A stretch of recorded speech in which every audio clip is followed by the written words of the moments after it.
Well, on this beautifully warm afternoon and here at the Vaal, it's quite incredible that when you broke your 5,000th winner, you were lying 4,999 when you left the Vaal. You rode a horse that actually ran today, and today you go through the 5,000 mark on local race horses only. It's a truly memorable occasion, and you've beaten a horse that we bred, so I'm gutted but absolutely delighted for you, Striker. Thank you very much, Andrew. Yes, you know, it's all horses add up, all winners add up. You know, I can't separate 5 or 10 there. So to get to the 5,000, every single one counts, and that's why, you know, I've got to be grateful for the support I've had through the years. You know, you get your bad times, but in general, I've just had so much support, trainers, owners, friends behind the scenes. You know, sometimes you have those bad runs and you need that encouragement and that self-belief, and to finally got 5,000 locally, it's just another milestone. Hopefully I've got a couple more, but just happy that this has happened at this stage. Yeah, I have to echo your sentiments, because you mentioned many horses that you remember from your first 5,000 winners. Now you're onto your second 5,000, and obviously they're great finishes like Chudarula, but to pick up this ride on Peep Show and get to the post first was an extraordinary piece of engineering that I think everybody will revere. Yeah, it's probably a win that replicates my earlier riding, when I used to ride in Port Elizabeth, and the pace was very fast, and you know, you've got those headwinds and you've got to hide your horse behind the leaders, so it's very similar, but today wasn't quite exactly the conditions that you would normally ride a horse like that, but to finally get up in the final strides, all smiles, very happy.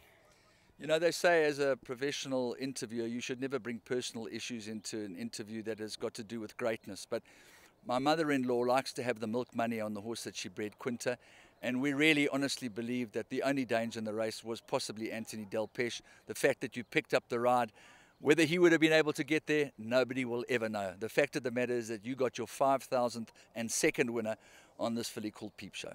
Yeah, as you say, hard to know. I also thought Quinta would be a very hard horse to beat. In fact, I made Peep Show the danger. I thought if Quinta wins, you know, at least we'll run second. So I was happy to pick up a ride, knowing that if Quinta doesn't produce, we then the winning ride. So luckily for me, you know, she might have just tired on the day, and I was there at the right time. Well, you've had many sponsors as the years go by. You were the very first jockey ever to get a big sponsor from the Ocean Basket, but Wildecrans are on board now. They've come on board at a very opportune time, and hats off to them for having the vision. Yes, Ocean Basket was one of the first to sponsor any jockey. I think Andrew Fortune was about to get on board, but things didn't work out well for him, and he helped me to get on board. And then now we're with Wildecrans. They've been exceptionally good to me. You know, not only being paid by them, but also getting all the little extras, you know, accommodation and enjoying their fine wine and champagne. So and a very nice bunch of guys too. I'm very happy to be involved with them. I know it's I'm a senior jock now, so I don't know how many more years I can stay on top, but I'm hoping to stay involved with them when my riding career is over. Well, when you see guys like Gary Stevens and Lester Piggott and all the Hall of Famers, I mean, there's so many, there are too many to mention. They've always got that public appeal. So I cannot possibly imagine why any sponsor would want to bail on a guy that's riding the crest of the wave such as you are. Yeah, maybe they've come in a good time as well. I've had an unbelievable season. Unfortunately, I've dropped back in my number of winners. I was leading the championship and then got some injuries. But before that, I was riding some really good horses. Harry's Son, Siren's Call, Louis the King, still on board with them. We can't win all the races, but we've been winning and campaigning in the big races and winning them. So it's obviously it's nice for them to have come on board. I'll do my best to keep them happy and stay with them as long as possible. I'd just like to touch on Siren's Call, because that's one of the biggest heartbreaks that South African racegoers will ever have. To see a filly unfortunately having to be reshot at the start, and she's not exactly the calmest of fillies, and you know, the way you'd always got there in the closing stages and the Guineas and the Classic, it just didn't map up in the 2,400 meter race because she was traveling so well, and you knew that you probably only had one filly to beat in Pine Princess. Yeah, the race itself worked out perfect. I initially wanted to have her quite handy, but Sean felt that, that she's won a mile, she's won 18. We shouldn't worry about trying to outstay them and make.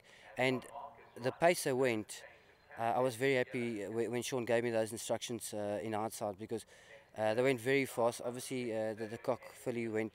I'm not sure if she made pace for the companion. Yes, most certainly. But it definitely counted at the end, because the race worked out for me very well. I moved up with Pine Princess. We were together at the 200 meter mark, and it was just a matter of me, pressing at final 1 or 2% and getting up. And unfortunately, we got beat. We got there with 10 strides, 20 strides to go, but she just didn't stay. So, it's sad. I mean, she played up before the start. The going was very sticky and cut up and heavy. So all those little factors didn't help us, but it's close, but we can't win them all. If I had you in the studio, we could carry on waxing lyrical for an hour at least, but I need to ask you this very important question. This lead in the National Jockey's title has changed hands several times. We have Gavin Lerena at the top. The bookmakers have priced up. They've got their opinion. You've drifted to an absolutely ridiculous price. Are you going to take up the challenge, Strikes? Too old for that, Andrew. When you get older, it's hard to get into a comfort zone. You've done it all. You've had many winners. You've won championships. And if it comes along, you do it. But the younger guys, obviously they're hungrier. They haven't done it. They travel to Kimberley and PE and to Scottsville, wherever. They go out of their way. As you get older, that comfort zone is hard to get out of. Obviously, I won't just throw in the towel. I'm here to ride winners as many as I can. Travel up and down to Durban now and again for the features. And if I'm in with a chance, definitely not going to just say have it, So. But it's hard to beat a talented, hungry guy. Yeah, look, Gavin Lerena's got his limitations in terms of his weight allowance. He's obviously extremely hungry inside and extremely talented. But if you had to put the message out there that PE is calling, I'm sure the rides would come in leaps and bounds, as they did for Anton Marcus when he was called to Kimberley with the might of Marcus and Ingrid Joosten. Yeah, I've definitely been asked already by a couple of nice yards. Maybe I won't mention it now in case it affects the jockey's position that are riding for them currently. But I have been asked, and I'm hopefully, if I need it in a month or two, it's still open. Obviously, I can't be too far behind because it's difficult to only ride in Johannesburg and PE. And if other guys are travelling Kimberley and Durban as well, if they just crack 1 or 2, it's 1 or 2 more I have to make, and then I still have to catch up. So it won't be easy. Well, suffice to say that to break your 5,000th local winner here at the Vaal and to be on 5,002 and having ridden a treble with an incredible ride of Peep Show, words fail me for the adoration and for the praise that we have for your contribution to South African horse racing, and we wish you very well for that championship if you decide to change your mind and for the rest of the year and the years that you're riding. Yeah, thanks very much, Andrew. You start off your career hoping that you can just be successful, because I'm a realist. A lot of people always say I'm a pessimist, but I'm a realist. I try and I know there's certain things in life I can't do, but I know now that I can ride a horse. And you set goals, realistic goals, because if you don't set realistic goals, you open yourself up to fall down very hard, and it breaks your confidence. So I set myself goals as I went along my career. I realized that I was able to compete against the top boys, and then I realized I could actually not only compete, I could beat them. And in time, obviously, championships came along, big race winners came along, more support from trainers and owners, and then obviously the winners came, and finally getting to this figure.